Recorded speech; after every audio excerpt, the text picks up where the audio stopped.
है आप लोगों को SN जो 1 अभिक्रिया है वो अच्छी तरह से आ गई है।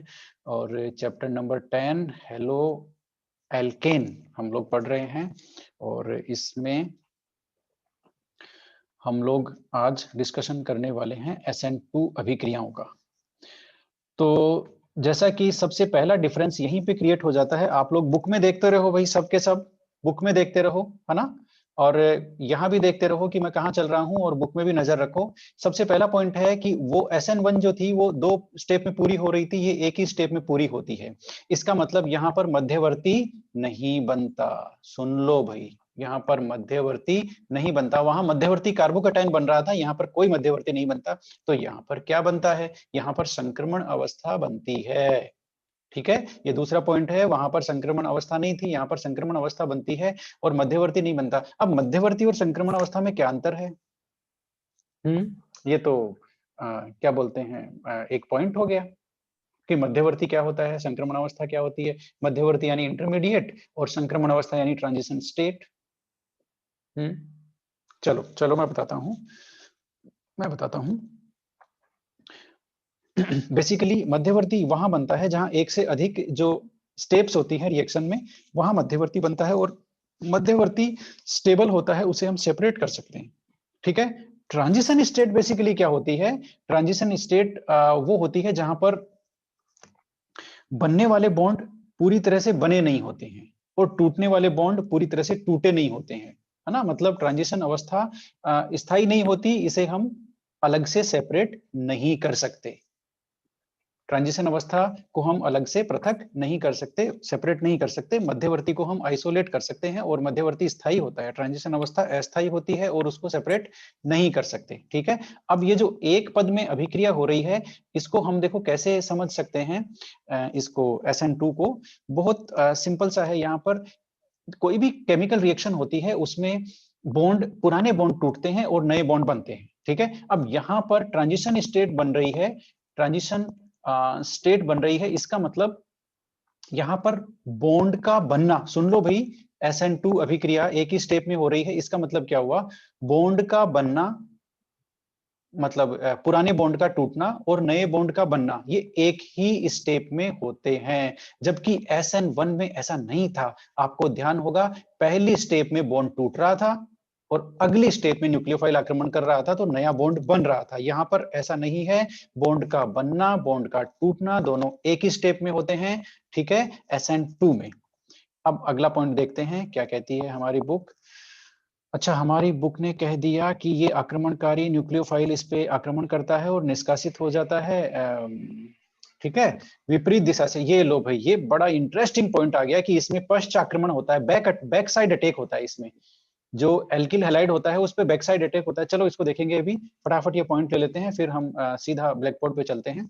और ये भी कह दिया आंशिक रूप से जुड़े होते हैं संक्रमण अवस्था में, कोई दिक्कत नहीं है, हो गया। अभिक्रिया की गति Rx और इसकी दोनों की सांद्रता पर निर्भर करती है, चलो ये भी हो गया।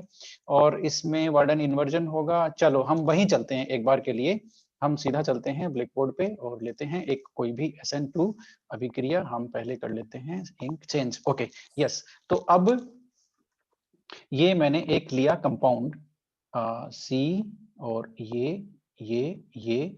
ये मैंने यहाँ पर 3 डिफरेंट एल्काइल ग्रुप या कोई भी सब्स्टिट्यूएंट है वो लगा दिए। अब ठीक है।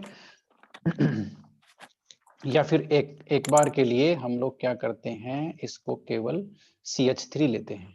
ठीक है, CH3 लेते हैं इस तरह से, इस तरह से और इस तरह से।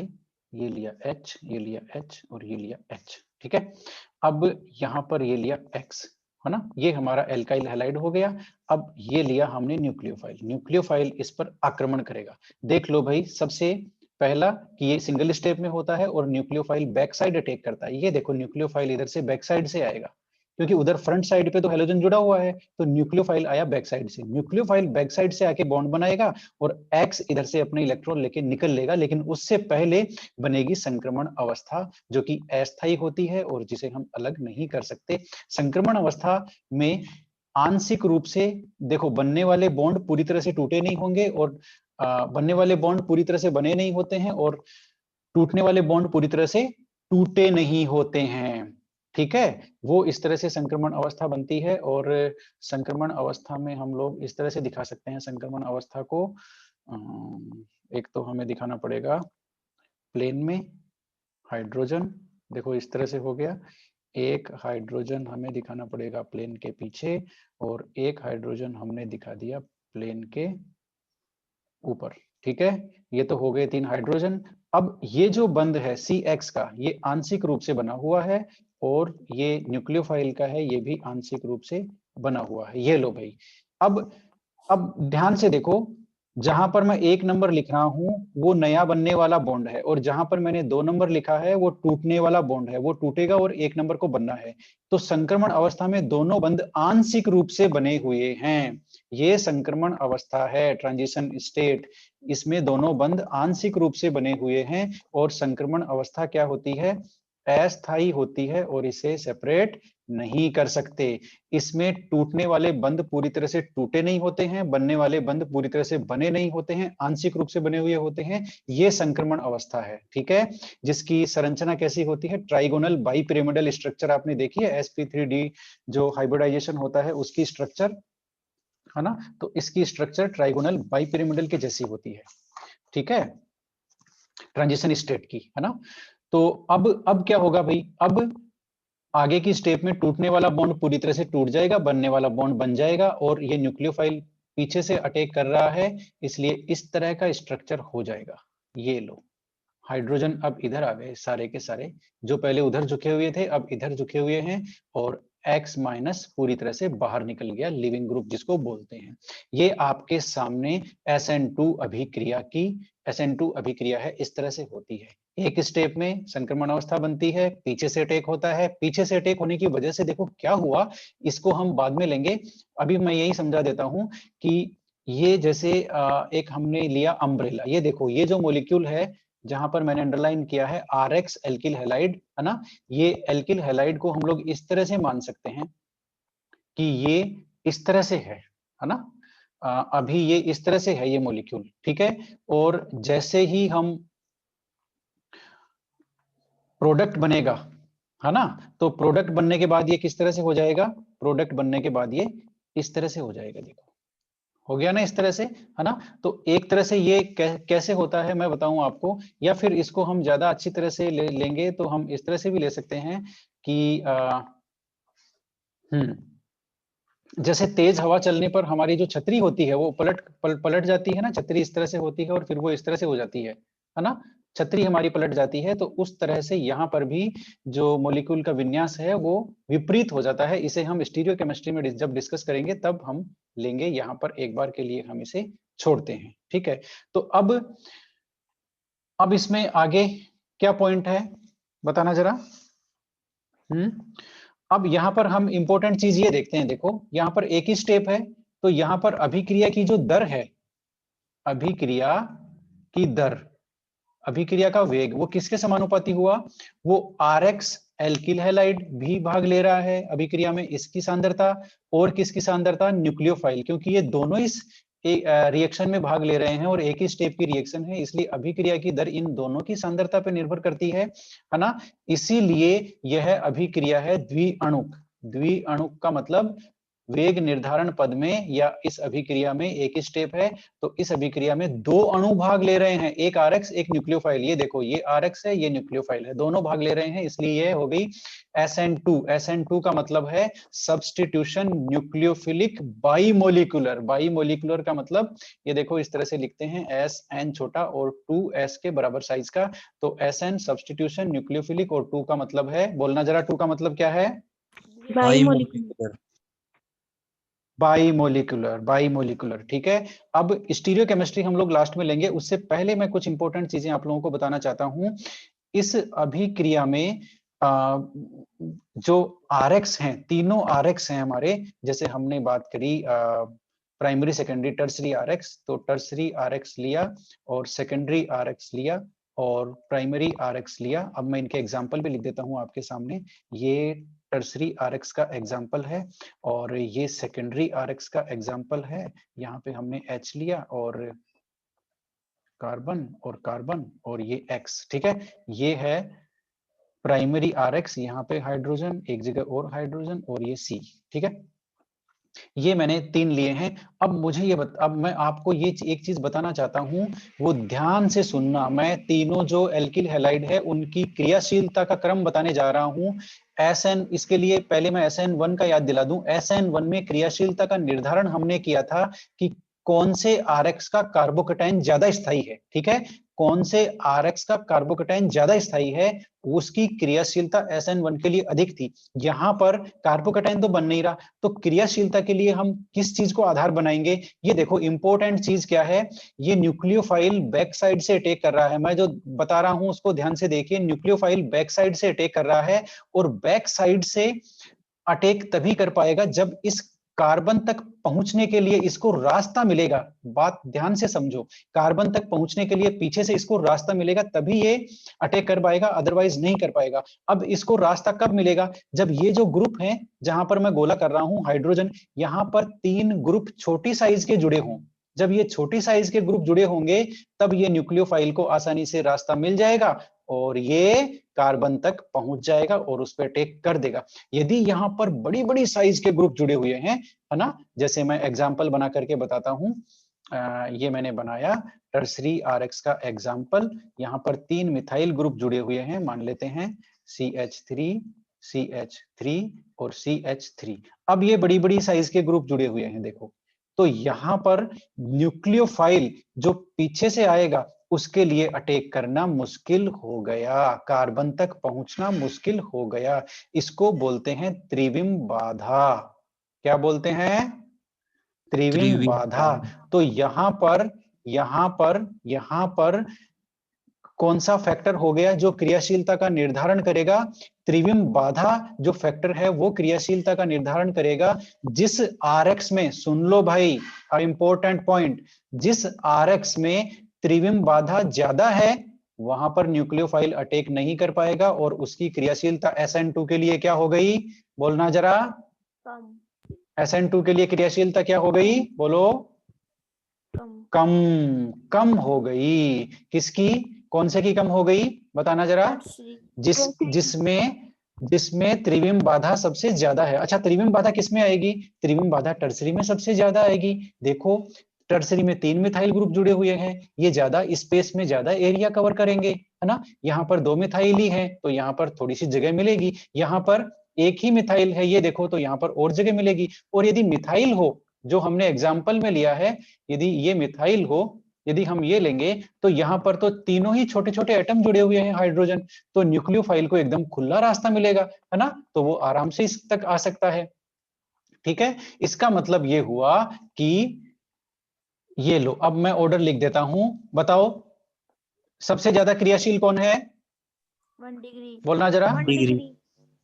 1 degree, 1 degree, 1 degree, very good, very good. ये देखो, सबसे ज्यादा क्रियाशील है CH3X। CH3X ये इससे भी ज्यादा क्रियाशील है। हालांकि दोनों ही 1 डिग्री है, लेकिन इन दोनों में भी कंपैरिजन करेंगे ना हम लोग, है ना। तो CX इस RX से भी, CH3 जो X है, यदि ये जो RX है, RX, चलो एक बार के लिए इसको हटाते हैं, है ना। हम लोग प्राइमरी, ये दोनों ही प्राइमरी हैं, है ना। एक बार के लिए हम इसको हटा देते हैं, या फिर यहाँ पे हमें RX में इथाइल लेना पड़ेगा, चलो कोई दिक्कत नहीं है। तो यहाँ पे यदि ये R इथाइल है ना, R की वैल्यू इथाइल है यहाँ पर, तो CH3X की क्रियाशीलता इससे ज्यादा होगी। इससे कम क्रियाशीलता होगी सेकेंडरी की, और सबसे कम क्रियाशीलता होगी टर्सरी की, क्योंकि इसमें त्रिविम बाधा सबसे बोलो ज्यादा है। टर्सरी में त्रिविम बाधा सबसे ज्यादा है, इसलिए इसकी क्रियाशीलता सबसे कम हो गई। इसका मेरे पास एक डायग्राम भी है, वो मैं बता देता हूं आप लोगों को जल्दी से, आप लोगों को देख करके अच्छा लगेगा, क्योंकि वो जो डायग्राम है वो NCERT वालों ने तो छाप दिया और आपकी बुक वालों ने कहा कि हमारे पास जगह नहीं है, इसलिए हम बच्चों को ये चीज नहीं बताएंगे। ठीक है, लेकिन ऐसी कोई बात नहीं है, हमारे पास सब कुछ है, बस ये पेज थोड़ा सा नीचे आ जाए। ओके, तो ये लो भाई, ये देखो कितना शानदार डायग्राम आपकी स्क्रीन पे है। जो मिथाइल है ना, मिथाइल, ठीक है, यदि उसकी रिएक्टिविटी 30 है, देखो सुनो, है ना, यहाँ पे कंपैरिजन भी है। देखो मिथाइल ग्रुप में 3 हाइड्रोजन है, न्यूक्लियोफाइल आसानी से अटैक कर पा रहा है। अब ये इथाइल है, यहाँ पर ये जो RX है इथाइल है, ये देखो एक CH3 ग्रुप है। अब CH3 के 3 हाइड्रोजन और जुड़े हुए हैं कार्बन में CH3 से, तो इतनी जगह इसने कवर कर दी, तो न्यूक्लियोफाइल को रास्ता थोड़ा सा कम मिला, तो इसकी क्रियाशीलता इसके मुकाबले मिथाइल की यदि 30 है तो इसकी 1 ही है। ठीक है, देखो 30 गुना कम हो गई इथाइल ग्रुप लगते ही मिथाइल की जगह। अब यदि दो सेकेंडरी, अब ये सेकेंडरी आ गया देखो, है ना, सेकेंडरी में दो मिथाइल ग्रुप जुड़े हुए हैं। यहाँ पे देखो एक मिथाइल तो ये है और दूसरा मिथाइल वो है, ये लो, दो मिथाइल मिलने से अब न्यूक्लियोफाइल के लिए और मुश्किल हो गई, उसको रास्ता ही नहीं मिल रहा, तो इसकी क्रियाशीलता इतनी है। और जब टर्सरी है तो उसकी क्रियाशीलता 0 है, क्योंकि टर्सरी में देखो 3 मिथाइल ग्रुप जुड़े हुए हैं और इन तीनों मिथाइल ग्रुप की वजह से न्यूक्लियोफाइल को बेचारे को कार्बन तक, इस कार्बन तक जाना है ना, इस कार्बन तक उसको जाने का रास्ता नहीं मिल रहा है। त्रिविम बाधा सबसे ज्यादा है, तो त्रिविम बाधा सबसे ज्यादा होने की वजह से इसकी क्रियाशीलता 0 है, 0। बात समझ में आ गई? तो अब समझ में आ गया कि क्रियाशीलता का क्रम क्या है। मैंने अंडरलाइन कर रहा हूं, देखना जरा, प्राथमिक हैलाइड, द्वितीयक हैलाइड और बोलो सबसे कम किसकी है? तृतीयक हैलाइड। तो इसका मतलब यहां पर क्रियाशीलता का क्रम, इसका मतलब यहां पर क्रियाशीलता का क्रम SN1 के क्या है? विपरीत। बोलो विपरीत। विपरीत, SN1 के विपरीत है। अच्छा, ये आपकी बुक में भी ये सब कुछ दिया हुआ है, वेरी गुड, बड़ी अच्छी बात है। तो चलो भाई अब फटाफट एक पॉइंट और देख लेते हैं, है ना। यहां पर देखो मैं अंडरलाइन कर रहा हूं, क्रिया कारक के अभिविन्यास से उत्पाद का विन्यास विपरीत होता है। इन अभिक्रियाओं में विन्यास का प्रतिपन्न हो जाता है, इन्वर्जन ऑफ कॉन्फ़िगरेशन हो जाता है, जिसे वाल्डन प्रतिलोमन कहते हैं। सुन लो, जो मैंने बताया था ना स्टीरियो केमिस्ट्री। अब SN1 और SN2 की स्टीरियो केमिस्ट्री का मैं कंपेरिजन कर रहा हूं कि वो क्या है, SN1 और SN2 की स्टीरियो केमिस्ट्री। तो हम लोगों ने बात करी थी अभी कि कल हम लोगों ने बात करी थी कि SN1 में रेसिमीकरण होता है, ठीक है, क्योंकि उसमें जो कार्बोकेटाइन बनता है वो प्लेनर स्ट्रक्चर होती है, ऊपर नीचे से 50-50% अटैक करने की संभावना होती है, इसलिए 50-50% दोनों एनांसियोमर बनते हैं, इसलिए यहाँ पर रेसिमिक मिक्सचर बनता है। लेकिन अब बात करते हैं SN2 की। SN2 में क्या होता है? SN2 में देखो ध्यान से, अब मैं लेता हूं एक किरेल अणु लेता हूं, ये देखो ये किरेल अणु है, इससे 4 अलग अलग समूह जुड़े हुए हैं, R1 R2 R3 अलग अलग एल्काइल ग्रुप हैं। इस पर किया न्यूक्लियोफाइल ने अटैक किया, तो प्रोडक्ट क्या बना? अब ये जो इधर झुके हुए हैं ये इधर झुक जाएंगे, है ना, तीनों ग्रुप, है ना, एल्काइल ग्रुप वाले, और मॉलिक्यूल की स्ट्रक्चर हो जाएगी, न्यूक्लियोफाइल इधर है और ये देखो भाई कार्बन इधर और ये इधर, ये इधर, R1 R2, ये लो R3। तो ये देखो विन्यास का प्रतिपन्न हो गया, जिसे इंग्लिश में बोलते हैं इन्वर्जन। क्या बोलते हैं? इन्वर्जन। विन्यास का प्रतिपन्न हो गया, विन्यास उल्टा हो गया, विपरीत विन्यास हो गया। ये हमारा अभिकारक है ना, और ये हमारा उत्पाद है, तो उत्पाद का विन्यास अभिकारक के विपरीत हो गया, इसलिए SN2 अभिक्रिया में विन्यास का प्रतिपन्न होता है, जिसे क्या कहते हैं बताओ? इसे क्या कहते हैं? बोलना जरा। वाल्डन प्रतिलोमन, वाल्डन इन्वर्जन। अब समझ में आया SN2 में क्यों होता है प्रतिलोमन? क्योंकि SN2 में पीछे से अटैक होता है, इसलिए ऐसा होता है। इसको अब मैं एक एग्जांपल से भी समझा सकता हूं। आप लोग मेरी स्क्रीन पे देखो, पहले ऐसे था, है ना, ये एल्काइल, ये वो RX मॉलिक्यूल है जो मेरी हथेली दिख रही है, और इधर से आपका जो, नहीं ऐसे था पहले, ठीक है। ये जो यहाँ पर जो ये दिख रहा है मेरी कलाई पे ब्लैक रिंग जो है इसकी जैकेट की, ये आपका X है ना, हेलोजन है, और इस तरह से ये 3 बंध हैं, ये आपके अलग अलग 3 एल्काइल ग्रुप हैं। अब न्यूक्लियोफाइल इधर से आएगा, तो ये जो बंध है ना उसके लिए जगह करेंगे, ऐसे जगह करेंगे, फाइनली फ्लैट हो जाएंगे। ये देखो फ्लैट कब होंगे? अब, और इस सिचुएशन में देखो दोनों आंशिक रूप से जुड़े हुए हैं, न्यूक्लियोफाइल और वो X है वो आंशिक रूप से जुड़ा हुआ है, ठीक है। और बीच में जो 3 बंध थे वो पहले ऐसे थे, जैसे ही न्यूक्लियोफाइल आया, देखो मेरी उंगलियां कैसे हो रही है, आप लोगों को देखने को मिलेगा इसमें, ये देखो ऐसी मेरी उंगलियां फैल रही हैं और वो तीनों जो बंद थे वो फ्लैट हो गए, न्यूक्लियोफाइल ने आंशिक रूप से इसे बंद बना लिया, ये संक्रमण अवस्था बन गई। ठीक है ना। अब क्या होगा, ये उल्टे हो जाएंगे, ये जो तीनों बंद अभी फ्लैट हुए थे ना, है ना, ये हो जाएंगे ऐसे उल्टे और न्यूक्लियोफाइल जुड़ जाएगा यहाँ। तो पहले जो मॉलिक्यूल ऐसे था वो अब हो गया ऐसे, तो इसको बोलते हैं विन्यास का प्रतिपन। ठीक है, ये हो गया विन्यास का प्रतिपन।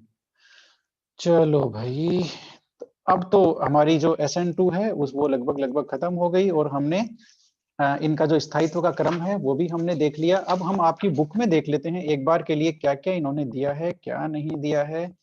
चलो भाई वो भी देख लेते हैं। और वाल्डन इन्वर्जन हमने कर लिया। उसके बाद में अभिक्रियाओं में CX आक्रमणकारी क्या क्या है ये, चलो ठीक है, यहाँ से देख लेते हैं। ये क्रियाशीलता का क्रम दिया है वो हमने देख लिया है कि मिथाइल की सबसे ज्यादा क्रियाशीलता होती है, फिर इथाइल वाला है, फिर सेकेंडरी है, फिर टर्सरी है, हमने ये देख लिया। कारण इन्होंने क्या बताया, कारण तो इन्होंने त्रिविम बाधा को बताया है। चलो ठीक है, अब एक और देख लेते हैं, है ना। प्राथमिक एल्किल हैलाइड SN2 क्रिया विधि से करते हैं और तृतीयक एल्किल हैलाइड कौन सी विधि से करते हैं बताओ?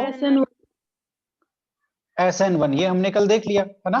ठीक है, तो प्राथमिक और तृतीयक का तो फैसला हो गया, है ना, प्राथमिक और तृतीयक का फैसला हो गया, लेकिन अभी तक द्वितीयक का फैसला नहीं हुआ। तो द्वितीयक किससे करेंगे, द्वितीयक कौन सी विधि से करेंगे? द्वितीयक SN1 और SN2, इनमें से कौन सी विधि लेंगे ये निर्भर करता है नाभिक स्नेही और विलायक की प्रकृति पर। ये लो भाई, हमने देखा SN1 के लिए तृतीयक जो होते हैं RX, उनकी क्रियाशीलता अधिक होती है, तो SN1 तृतीयक जो RX हैं वो SN1 से रिएक्शन करते हैं, और जो द्वितीयक RX हैं वो SN2, प्राथमिक जो RX हैं वो SN2 से रिएक्शन करते हैं। बच गए अब द्वितीयक जो दोनों ऑर्डर में बीच में आ रहे हैं ना, द्वितीयक, है ना, एक में प्राइमरी की रिएक्टिविटी ज्यादा है, एक में टर्सरी की, अब द्वितीयक बेचारा बीच में रह गया। तो द्वितीयक SN1 से देगा या SN2 से, ये डिपेंड करता है कि नाभिक स्नेही क्या है और विलायक की प्रकृति क्या है, विलायक कैसा है। ठीक है, तो अब यहाँ पर ये इन्होंने समझाया हुआ है कि निष्कासित होने वाला ये सब ये देखो, ये संक्रमण अवस्था है, बंद बनने वाला पूरी तरह से बना नहीं है, टूटने वाला पूरी तरह से टूटा नहीं है। ठीक है, फिर बनने वाला बंद बन गया और ये लिविंग ग्रुप हमारा छोड़ करके भाग गया। अब कुछ एग्जाम्पल इन्होंने दिए हैं SN अभिक्रियाओं के, तो यहाँ पर देखो ये SN अभिक्रिया का एग्जाम्पल है, ये RX है, ये KCN है। अब जो मैंने एक टेबल दिखाई थी उसमें देखोगे तो पता लग जाएगा, KCN जब होगा तो न्यूक्लियोफाइल होगा CN-, इसका मतलब X की जगह क्या जोड़ना है, CN-, X की जगह CN- जोड़ दो और प्रोडक्ट बन जाएगा। ठीक है, ये देखो CH3 से CN जुड़ गया, है ना। तो इस तरह से ये कुछ एग्जाम्पल है जिनको आप लोग समझ सकते हो, ये सारे एग्जाम्पल है। ये CH3CN, अच्छा CH3CN से फिर हम और बहुत सारे कंपाउंड बना सकते हैं। तो इन्होंने कन्वर्जन के लिए हमें एक रास्ता बताया है कि ये कन्वर्जन है, पहले आप RX को CH3CN में बना लो और CH3CN से फिर आप ढेर सारी चीजें बना सकते हो। ये देखो इन्होंने ये कह दिया कि आप इसका जल अपघटन कराओगे तो आपको एसिटिक एसिड मिलेगा, है ना, SNH और HCl के साथ इसका जल अपघटन कराओ, आंशिक अपचयन कराओगे, है ना, तिन और HCl के साथ, उसको स्टीफेंस अभिक्रिया बोलते हैं, तो आपको एसिटाल्डिहाइड मिलेगा। और आंशिक रूप से जल अपघटन कराओगे सांद्र HCl के साथ तो आपको एथेनेमाइड मिलेगा। ठीक है, और इस तरह से पूर्ण अपचयन कराओगे जिसको मेंडियस अभिक्रिया बोलते हैं तो आपको एथेनेमीन मिलेगा। तो ये देखो, ये कन्वर्जन की स्कीम देखो कितनी शानदार है। RX की रिएक्शन करवाओ CN- वाले किसी से भी, KCN से ले लेते हैं, और वो बदल गया RCN में, और RCN से इतनी अभिक्रियाएं करवा करके आप RCN को आप किस किस में कन्वर्ट कर सकते हो, देखो एसिटिक अम्ल में, एसिटाल्डिहाइड में, एथेनेमाइड में और एथेनेमीन में। ये चारों अलग अलग फंक्शनल ग्रुप हैं, कार्बोक्सिलिक एसिड, एल्डिहाइड, यहाँ पर कीटोन और एमाइड, कीटोन नहीं एमाइड, और ये हो गया हमारा एमीन। ठीक है, तो इस तरह से ये कन्वर्जन की ट्रिक है। देखो RX को आप RCN में कन्वर्ट करो और RCN से आप इतने सारे फंक्शनल ग्रुप के यौगिक आराम से बना सकते हो। तो ऑर्गेनिक कन्वर्जन के जो क्वेश्चन आते हैं उनमें ऐसी ट्रिक्स काम आती है। इसके अलावा हाँ, इसके अलावा वापस इन्होंने वही दिया है कि यदि आप AgCN लेते हो, KCN की जगह आप यदि AgCN लेते हो, है ना, तो आइसोसाइनाइड बनते हैं, साइनाइड नहीं बनते, आइसोसाइनाइड बनते हैं। ऊपर तो CN बन रहा था RCN, यहाँ पर बनता है RNC, है ना। इसका रीजन हम लोग कल ले लेंगे। और RNC जो बनता है उसका यदि आप लोग अपचयन कराओगे तो ये डाइमिथाइल एमीन बनती है। इस तरह से ये कन्वर्जन है, ये कन्वर्जन आप देख सकते हो। और केसीएन और आरसीएन का ये यहाँ पर रीजन भी दिया हुआ है ना। इसमें बस इनकी जो प्रकृति है, आयनिक प्रकृति, सहसंयोजक प्रकृति, उसका इंपॉर्टेंट रोल है। इसको मैं डिटेल में आप लोगों को कल बताऊंगा, ठीक है। ये एनसीईआरटी में भी है सेम क्वेश्चन, तो वहां बताऊंगा। अब देखो, आरएक्स से आप अल्कोहल का निर्माण कर सकते हो, कुछ नहीं कराना। आरएक्स की अभिक्रिया कराओ KOH से, KOH से कराओगे तो न्यूक्लियोफाइल OH माइनस होगा, सीधा X को रिप्लेस करेगा, ROH बन जाएगा अल्कोहल, ठीक है। ये देखो यहाँ पर बना भी दिया इन्होंने, एथेनॉल बना दिया इन्होंने, ठीक है। एथिल क्लोराइड लिया, KOH से रिएक्शन कराई, एथेनॉल बन गया, ठीक है। तो अब ये सारी चीजें हैं। तो ये जो एग्जाम्पल है, ये एग्जाम्पल अब आप लोग पढ़ोगे और मुझे कल बताओगे कि आपको किस एग्जाम्पल में दिक्कत आई। जितनी भी नेम रिएक्शन आई है उन सबको आप लिखते चलोगे, कहाँ, कॉपी में, ठीक है। और इनको याद करते चलोगे, और एसएन अभिक्रियाओं के जितने भी एग्जाम्पल इन्होंने दिए हैं, है ना, वो सब आप लोग अपने आप से पढ़ोगे, समझोगे, और कोई दिक्कत आती है तो मुझे कल बताओगे, ठीक है। आज के लिए इतना ही, हम लोग आज की क्लास कर रहे हैं बंद, और बाकी हम करेंगे कल।